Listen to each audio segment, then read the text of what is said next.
പതിനായിരക്കണക്കിന് വർഷങ്ങളുടെ പാരമ്പര്യം ഭാരത ജനതയ്ക്കുണ്ട്.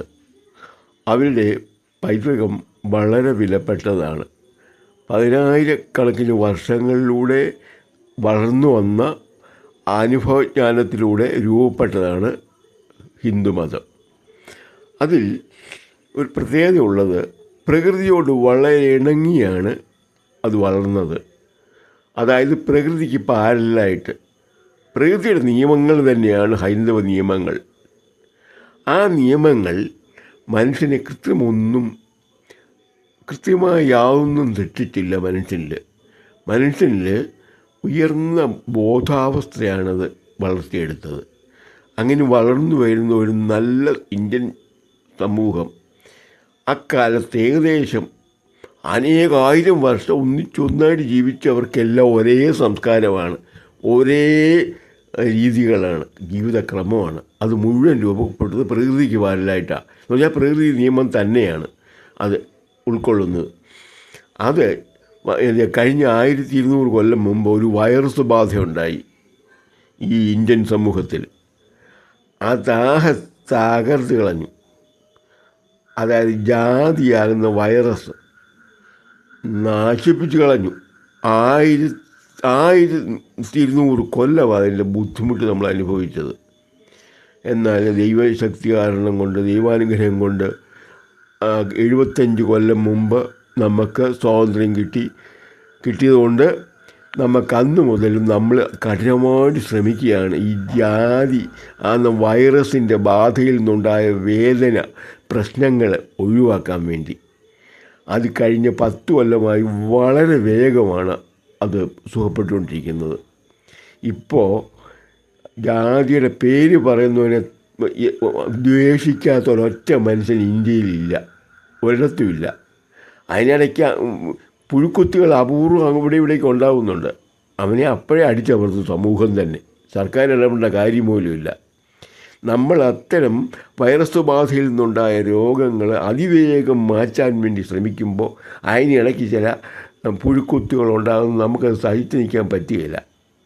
ഒരേ സംസ്കാരമുള്ള ഒരേ ജനതയിൽ 1200 കൊല്ലം കൊണ്ട് വന്ന ഈ ചെറിയ മാറ്റം മൊത്തത്തിൽ സമൂഹ സ്ഥിതിയിൽ വന്ന മാറ്റം, സാമ്പത്തികമായും മറ്റും സാമൂഹ്യമായും മറ്റും വന്നു ചേർന്ന കുഴപ്പമേ ഉള്ളൂ. അത് നമുക്ക് പരിഹരിക്കാൻ പറ്റും. മനുഷ്യർ ആ പതിനായിരം വർഷങ്ങളിലൂടെ ഉരുത്തിരിഞ്ഞു വന്ന ഭാരത സംസ്കാരത്തിൽ, ഹൈന്ദവ സംസ്കാരത്തിൽ 1200 കൊല്ലം എന്ന് പറയുന്നത് വലിയ കാര്യമല്ല. ജീനിൽ ഇപ്പോഴും ഉറങ്ങിക്കിടക്കുന്നുണ്ട് എല്ലാവരുടെയും. നമുക്കത് മാറ്റിയെടുക്കാൻ പറ്റും. ഈ കാലത്ത്, ഈ രോഗം ബാധിച്ചിരുന്ന കാലത്താണ് അന്യമതസ്ഥരിവിടെ വന്ന് അവരുടേതായ ഉപരിപ്ലവങ്ങളായ ചില മതങ്ങൾ പ്രചരിപ്പിച്ചത്. അഴമ്പുള്ളവരെ ആശയവുമില്ല, യുക്തിക്ക് നിരക്കുന്ന യാതൊരു ആശയവും ഇതിലില്ല എന്നുള്ളതൊന്ന് പ്രത്യേകം ശ്രദ്ധിക്കാവുന്നതാണ്. കാരണം പ്രകൃതിക്ക് പാരലായിട്ട് മുന്നോട്ട് പോകുന്ന ഹിന്ദുമതമായിട്ട് നോക്കുമ്പോൾ ഒന്നുമില്ല, ഒരു കഴമ്പുമില്ല.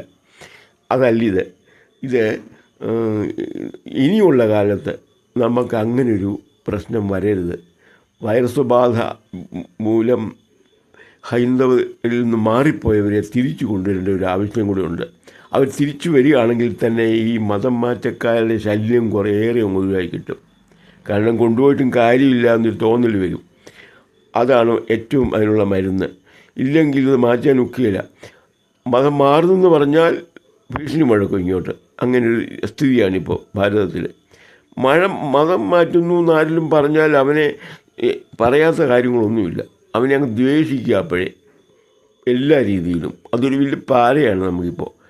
അത് അങ്ങനെ അവസ്ഥ ഉണ്ടാവാതിരിക്കാൻ വേണ്ടിയിട്ട് മതം മാറിപ്പോയാൽ തിരിച്ച് എത്രയും പെട്ടെന്ന് ഇങ്ങനെ എത്തിക്കുക വേണ്ടത്. അവർക്ക് കാര്യങ്ങൾ പറഞ്ഞ് മനസ്സിലാക്കി ഒരു ഉന്നത സംസ്കാരത്തിൽ നിന്നും പോയി ഒരു പ്രയോജനമില്ലാത്ത അത് ഉപേക്ഷിച്ചല്ലോ. അത് കണ്ടുപിടിച്ചവരത് യൂറോപ്പ് കംപ്ലീറ്റ്, അവർ ബുദ്ധിമാന്മാരും കഴിവുള്ളവരും ആയതുകൊണ്ട് അവർക്ക് നിസ്സാരമായിട്ട് ഉപേക്ഷിക്കാൻ പറ്റി. അതായത് 60% പേര് കംപ്ലീറ്റ് പരസ്യമായിട്ട് അവർ ഉപേക്ഷിച്ചു മതം. മറ്റേടത്ത് അമേരിക്കയിൽ 60% ഉപേക്ഷിച്ചു. കാരണം അവർക്ക് മനസ്സിലായി അവർ ബുദ്ധിയുള്ളവരാ, പ്രായോഗിക ചിന്താഗതി അധികമുള്ളവരാ, അവരതിവേഗം മുന്നേറുന്നവരാ. എല്ലാ തലങ്ങളിലും. അതുകൊണ്ട് അവർക്ക് ഉപേക്ഷിക്കാൻ സാധിച്ചു. അതുപോലെ അതേ സാധനം ഇവിടെ കൊണ്ട് കേമമാണെന്ന് പറഞ്ഞ് ഏൽപ്പിക്കുന്നത്. നമുക്കത് ഉപേക്ഷിക്കേണ്ട കാര്യമില്ലേ? അത് നമുക്ക് പ്രയോജനമുള്ളതല്ലത്. കാരണം നമുക്ക് പ്രയോജനമില്ലാത്തൊരു സാധനം കൈവശം വെച്ചുകൊണ്ടിരിക്കേണ്ട കാര്യമില്ല. ഇവിടെ ഏത് മതത്തിലാണോ ജനിച്ചു വളർന്ന 10,000 വർഷങ്ങളുടെ പാരമ്പര്യം ഉറങ്ങിക്കിടക്കുന്ന ഓരോ ജീനിലും ഉണ്ട്. അത് വന്നെങ്കിലേ അതിലേക്ക് വന്നാൽ മാത്രമേ നമുക്ക് ഉയരാനാവൂ. അല്ലെങ്കിൽ ഉയരത്തില്ല. താൽക്കാലികമായൊരു ഒരു തിളക്കം മാത്രമേ തോന്നുള്ളൂ. അതൊന്നും വലിയ കഥയുള്ളതല്ല. ഒരു ലിമിറ്റ് വിട്ട് ഉയരാനൊക്കെയല്ല ഒരിക്കലും. അത് നമ്മൾ മനസ്സിലാക്കണം.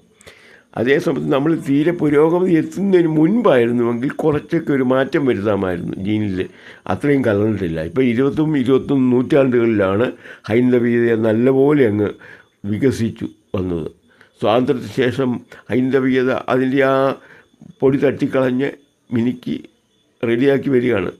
അപ്പോൾ ഇനി മതം മാറ്റക്കാരെ നമുക്ക് അനുവദിച്ചു കൂടാത്തൊരു സംഗതിയാണ്. അതൊന്നുകൊണ്ടും ആ മതം മാറുന്നവർക്ക് നല്ലതല്ല.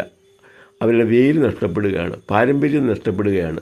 10,000 വർഷങ്ങളിലൂടെ നേടിയെടുത്ത മഹത്തായ ആ പാരമ്പര്യം വെറുതെ കളയുകയാണ്. അവർക്കതുകൊണ്ട് നേട്ടങ്ങൾ താൽക്കാലികം മാത്രമാണെന്നുള്ളതെന്ന് അറിയണം. നിശ്ചയമായിട്ടും മാറ്റക്കാരുടെ ശല്യത്തിൽ നിന്ന് നമുക്ക് ഒഴിയേണ്ട കാര്യമുണ്ട്. അവരിൽ നിന്ന് രക്ഷപ്പെടേണ്ട ഉണ്ട്. അത് സർക്കാരിനെ സ്വാധീനിച്ചോ മറ്റോ അത്തരം ദൂഷിച്ച ഏർപ്പാടിൽ നിന്നും രക്ഷപ്പെടേണ്ട കാര്യമുണ്ട്. അവനവൻ തന്നെ അത് ഒഴിവാക്കാമല്ലോ. ഇത് നമ്മളീ ബുദ്ധിമുട്ടുകളാണ് അവർ മുതലെടുക്കുന്നത്. സാമ്പത്തിക പരാധീനതകളും പിന്നെ ആ രോഗങ്ങൾ ചികിത്സിക്കാനും പൈസ ഇല്ലാതെ വരികയും. ഇത് രണ്ടും കൂടെ വരുമ്പോഴാണ് ഈ മതം മാറ്റക്കാർ അവിടെ കയറി ഇടപെടുന്നത്. അല്ലാതെ ഒരു സഹായവും ചെയ്യുകയില്ല. മതം മാറുക എന്ന് പറഞ്ഞാലേ സഹായമുള്ളൂ. ഇല്ല, ഒരു സഹായവും കിട്ടുകയില്ല. നമുക്കറിയാവുന്നതല്ലേ അത്. മതം മാറുമോ? സഹായങ്ങൾ തരും, ചികിത്സിക്കാൻ പണം തരും, ഭക്ഷണത്തിനുള്ളത് തരും, ജോലി എന്തെങ്കിലുമൊക്കെ താൽക്കാലികമായിട്ടെങ്കിലും ചെറിയ ജോലിയെങ്കിലും വാങ്ങിച്ചു തരും. അതൊക്കെ നമുക്ക് ശാശ്വതമായൊരു ആശ്വാസമല്ലെന്ന് അറിഞ്ഞിരിക്കണം. ഇത് ഞാൻ പറഞ്ഞത് വലിയ പ്രശ്നങ്ങൾ ഈയിടെയെല്ലാം മതം മാറ്റൊന്ന് പറഞ്ഞു എന്നും പറഞ്ഞ് അതിൻ്റെ പേരിൽ ശബ്ദം ഉണ്ടാക്കുകയും ബഹളം ഉണ്ടാക്കുകയും ചെയ്യുന്നു ധാരാളം പേര്. കാരണം മതം മാറ്റുന്നു, അതിന് തടസ്സം നിന്നു എന്ന് മാത്രമാണ് അതിന് കാരണമാകുന്നത്. അവർ ബഹളം ഉണ്ടാക്കുന്നത്. തടസ്സം നിൽക്കാൻ പാടില്ല, അത് തന്നെ കാര്യം. അവരുടെ തിയറി അനുസരിച്ച് അവരിഷ്ടം പോലെ ചെയ്യാം. ഏത് സമൂഹത്തിലും പറ്റുമോ? അത് ഇന്ത്യയിൽ മാത്രമേ ഉള്ളൂ ഇപ്പം മതം മാറ്റം. പിന്നെ ആഫ്രിക്കയിലെ തീരെ പാവപ്പെട്ട ചില കേന്ദ്രങ്ങളിലും ഉള്ളൂ. മറ്റ് ലോകത്ത് ഒരിടത്തും നടക്കാത്തൊരു കാര്യമാണ് ഈ മതം മാറ്റുക എന്നുള്ളത്. ഇതിപ്പം മതം മാറ്റുക എന്ന് പറയുന്നത് അവരുടെ അവകാശം പോലെയാണ് കൊണ്ട് നടക്കുന്നത്. ഇവിടുത്തെ ഒരു ജനതയുടെ ആ പാരമ്പര്യത്തെ ഇല്ലാതാക്കുന്നതിലൂടെ ഇവിടെ ശൈഥില്യം ഉണ്ടാക്കുകയാണ് അവരുടെ ഉദ്ദേശം. അല്ലാതെ അവർക്ക് പിന്നെ കുറേ കമ്മീഷനും കിട്ടും, കാശ്. ഒരു സാധനം വിറ്റഴിച്ചാൽ അതിന് കമ്മീഷൻ കിട്ടുമല്ലേ, അതും കിട്ടും. ആ രണ്ട് വഴിയാണ് അവരുടെ അതിന് കാരണം. ഏതായാലും ഒന്ന് ശ്രദ്ധിക്കേണ്ടത് തന്നെയാണ്.